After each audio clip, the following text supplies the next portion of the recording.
নিজের অবস্থান যখন পরিবর্তন হয় তখনই কিন্তু আপনি আপনার চারপাশের মানুষগুলোকে খুব ভালোভাবে চিনতে পারেন। বিকেলবেলা নাস্তায় একটু চা বিস্কিট হলে কিন্তু মন্দ হয় না, সাথে কিন্তু ঝুম বৃষ্টি। আর যারা গাছপ্রেমিক আছেন তাদের জন্য কিন্তু উপযুক্ত মৌসুম হচ্ছে এই বৃষ্টির সময়। কি বলেন? আমি কিন্তু অলমোস্ট কাজ শুরু করে দিয়েছি। শুধু গাছ লাগালে হবে? খেতেও তো হবে। তো রান্নার জন্য তো আয়োজন করতে হবে, কি বলেন? তাই না?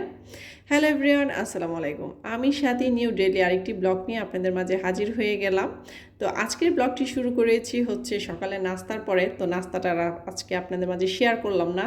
এই যে বাজার থেকে কিছু শুকনো আইটেম নিয়ে আসছিল, তো সেটা আর আসলে গোছানো হয়নি। ভাবলাম যে গুছাবোই যেহেতু, আর আমি যেহেতু আসলে ভিডিও বানাই, তো ভিডিও বানাতে গেলে যারা ভিডিও বানায় তারা কিন্তু ওই যে এক চুল পরিমাণও জায়গা কিন্তু ছাড় দেয় না, যা পারে সবই ভিডিওতে ক্লিপ করে রাখার চেষ্টা করে।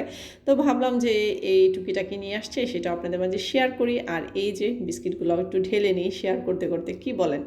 যারা অলমোস্ট আমার ভিডিওটা দেখা শুরু করেছেন একটা লাইক দিয়ে দেখা শুরু করবেন, আর ভিডিওতে এরকম কোনো অংশ যদি ভালো লেগে থাকে অবশ্যই সেটা কমেন্টস করে জানাবেন। এখানে হচ্ছে কিছু গুঁড়া একটা প্যাকেট গুঁড়া দুধ নিয়ে আসছিল, সেটাও একটু ঝাড়ে ঢেলে নিলাম।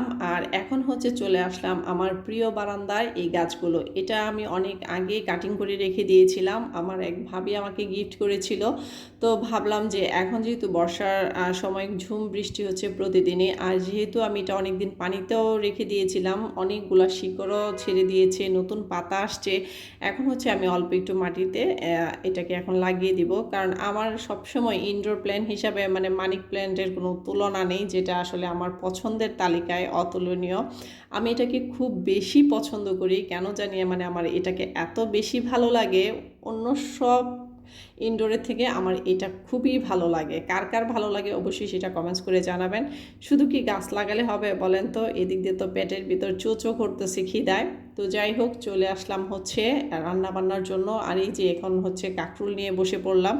আমি কি বলবো, শর্ট করার জন্য অনেক দ্রুত টেনে দিলাম। তো যাই হোক, তো আমি কাঁকরোলগুলো কাটতে কিন্তু বেশ আমার কষ্টই হয়েছে। বিচিগুলো এত এত শক্ত ছিল, কি বলবো, মনে হচ্ছে যে চাকুটাই আমার ভেঙে যাবে এরকম একটা অবস্থা। আর এখানে হচ্ছে ডাটা এনেছিল, ভাবলাম যে আজকে একটু শাক করি, শাক খেতে ইচ্ছে করতেছে, তো ভাবলাম একটু শাক কেটে নিই। আর এই যে এখন হচ্ছে আলু ভাজবো, তারপর হচ্ছে কাঁকরোল ভাজবো, সেটা আপনারা দেখতে থাকেন। তো ভিডিওর এই পর্যায়ে যারা এখন আমার সাথে আছেন তাদেরকে জানাই অসংখ্য অসংখ্য ধন্যবাদ। যারা নতুন তাদেরকে বলবো প্লিজ প্লিজ একটা লাইক করতে ভুলবেন না, আর অবশ্যই আমার পেজটাকে ফলো দিয়ে রাখবেন। আর কি কি ভিডিও আপনাদের ভালো লাগে সেটাও আমাকে একটু জানাবেন, তাহলে হয় কি কাজের একটা উৎসাহ বাড়ে। আর এই যে এখন হচ্ছে কাঁকরোলগুলোও ভেজে নিচ্ছি। তো শুধু তো আর কাঁকরোল ভাজা আর আলু ভাজা খেলে তো হবে না, একটু তো ঝোলের তরকারি লাগবে।